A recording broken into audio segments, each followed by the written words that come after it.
16 आने का सच ये है कि दिल्ली या आरसीबी दोनों में से जो टीम पहुंची 16 पॉइंट्स तक वो पहुंच जाएगी प्लेऑफ में। और इस मस्ट विन गेम के 5 पॉइंट प्रीव्यू के लिए my 11 circle presents ESPN cricket 4020 time out Hindi पर हमारे साथ संजय मांजरेकर।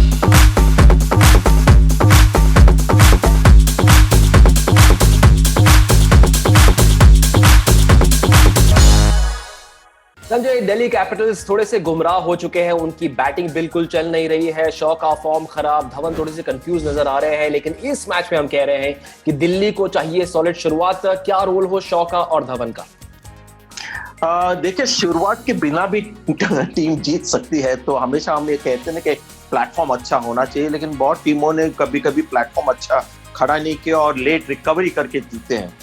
शॉ के जो शॉट्स मैंने देखे हाल ही में, वो जरा मुझे लगता है कि ज्यादा ही इम्पॉसिबल शॉट खेलने की कोशिश कर रहे हैं। शिखर धवन पे अब प्रेशर बाकी फेल हो रहे हैं, इसलिए ये नहीं डालना चाहिए कि आप थोड़ा सा अलग खेलिए और बाकियों को संभाले। मुझे लगता है कि शिखर धवन जिस तरह से खेल रहे हैं अब तक, जो बंदा 2 कंसेक्यूटिव 100 रन बनाता है, शतक बनाता है, उसको आप 2-3 मैचेस के बाद अगर कहे कि थोड़ा सा अलग खेले, थोड़ी मुझे लगता है वो सही रणनीति नहीं होगी।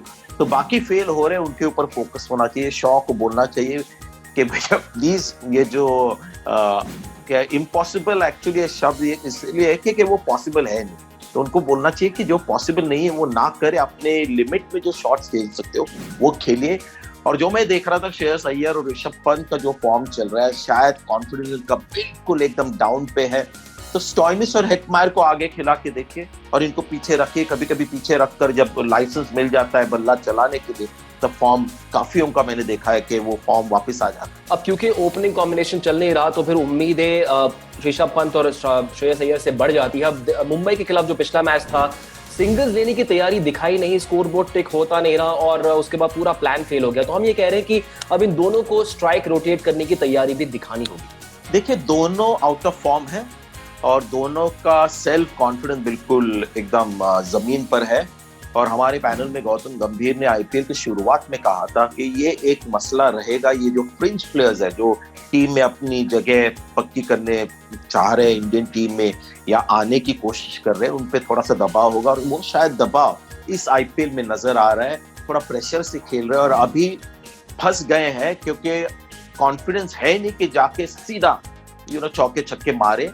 और जो लोग समझते हैं ना कि स्ट्राइक को रोटेट करना चाहिए, वो इतना आसान नहीं है जितना लोग समझते हैं। तो इसके लिए आपका कॉन्फिडेंस अच्छा होना चाहिए। इसलिए मुझे लगता है कि ज्यादा प्रैक्टिकल सॉल्यूशन ये होगा कि स्टॉइनिस और हेटमायर को आगे दीजिए और इनको पीछे रखिए और कहिए कि जो नॉर्मल आपका फ्री गेम है वो खेलिए, नथिंग टू लूज करके।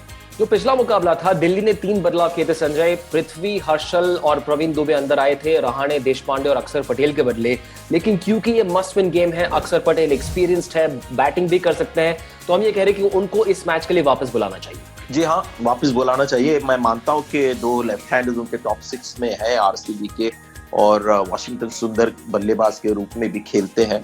लेकिन अक्षर पटेल को जब बाहर रखा तो मुझे बहुत सरप्राइज हो गया, क्योंकि अगर आप उसका इस सीजन आईपीएल देखिए तो बहुत अच्छी गेंदबाजी उन्होंने की। अक्सर पहले 6 ओवर में गेंदबाजी करते प्रेशर में और अच्छे कैमियोज भी खेले, तो शायद कोई वजह होगी उनको बाहर रखा है।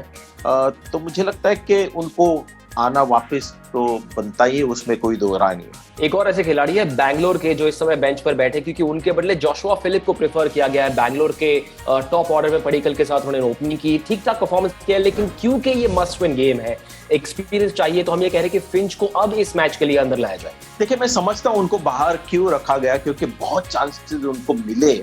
और जैसे मैंने इस शो में भी कहा है पहले कि जिस तरह से एरन फिंच आउट हो रहा है वो चिंताजनक है, क्योंकि फेल तो सब होते हैं लेकिन बॉल को बहुत बड़ी मार्जिन से मिस कर रहे थे। तो ये एरन फिंच का करियर ऐसे चला है, हमने देखा है कई बार जब बैड पैच में जाते हैं तो ऐसा लगता है कि 10 रन नहीं बनेंगे उनसे।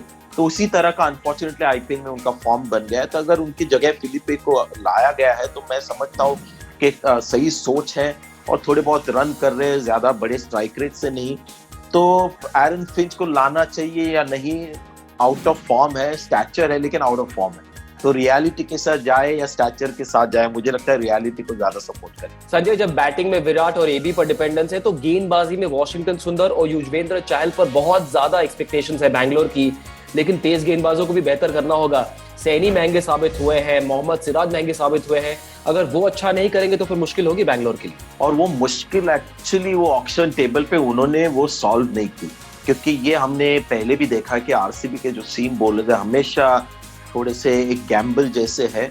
पहले उमेश यादव थे जो विकेट लेते थे, लेकिन इकोनॉमी रेट उनकी अच्छी नहीं थी, और फिर सैनी भी उनके साथ रहे हैं। तो अगर आप सिराज को देखिए, एक मैच में उन्होंने इतनी अच्छी बॉलिंग की, 4 ओवर डाले थे और 3 विकेट लिए थे, कुछ हैंडफुल रन दिए थे, लेकिन उसके बाद 2 मैचेस अगर उनकी इकोनॉमी रेट आप देखें तो एक बार तो 15 के इकोनॉमी रेट से गए हैं, पिछले मैच में 1 ओवर में 12 रन दिए। तो अगर आप ये फॉर्म कैरी नहीं कर सकते तो यही आप बॉलर हो कि जो महंगे साबित होंगे। लेकिन उनके साथ है सैनी, जिनके लिए भी इस आईपीएल में अगर आप उनका एवरेज देखिए तो सब फास्ट बॉलर में सबसे ज्यादा उनका एवरेज है, यानी इकोनॉमी रेट हाई है और विकेट्स नहीं मिल रहे। तो इसके लिए मुझे लगता है ये एक आरसीबी का एक ये बड़ी कमजोरी है कि बहुत दारोमदार जो होता है वो चहल और वॉशिंगटन सुंदर पे है। अगर सैनी और सिराज इसी तरह महंगे साबित हुए तो ये कमजोरी उनको बहुत प्रॉब्लम देगी बड़े मैचेस में और अच्छे अपोनेंट्स के साथ। आखिरी सवाल जो मुझे कभी भी पूछना अच्छा नहीं लगता, लेकिन आज पूछना पड़ेगा, क्योंकि देखिए आखिरी लीग गेम है, जो जीतेगा 16 पॉइंट तक जाएगा, टॉप 2 में फिनिश करेगा।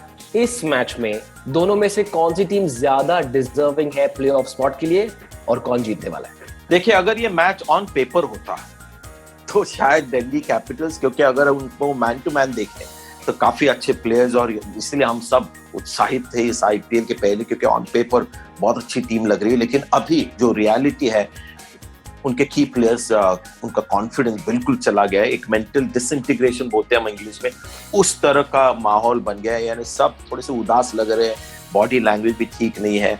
उसके मुकाबले आरसीबी के कप्तान जो है, एक सबसे कमजोर टीम भी आप उनको दे, वो ऐसे खेलेंगे जैसे उनके पास वर्ल्ड 11 है। तो अगर आप सिर्फ माइंड को कंपेयर करें दोनों का, तो आरसीबी का बहुत ऊपर स्तर पे है। इसीलिए क्योंकि मैच पेपर पे नहीं हो रहा और ग्राउंड पे हो रहा है, मैं आरसीबी को सपोर्ट। दिल्ली कैपिटल्स के कंधे झुके हुए हैं, आत्मविश्वास चरमराया हुआ है, लेकिन रिकी पॉन्टिंग अगर कोई जादू कर दे और इस कॉन्फिडेंस को लौटाने में मदद करे तो शायद दिल्ली कैपिटल्स एक करिश्मा कर पाए। लेकिन बैंगलोर उड़ान भरना चाहते हैं। भाई, मुकाबला बहुत तगड़ा होने वाला है और ये तगड़ा प्रीव्यू भी हो चुका है खत्म। Thanks Sanjay for joining us on my 11 circle presents ESPN Cricket Info T20 time out Hindi.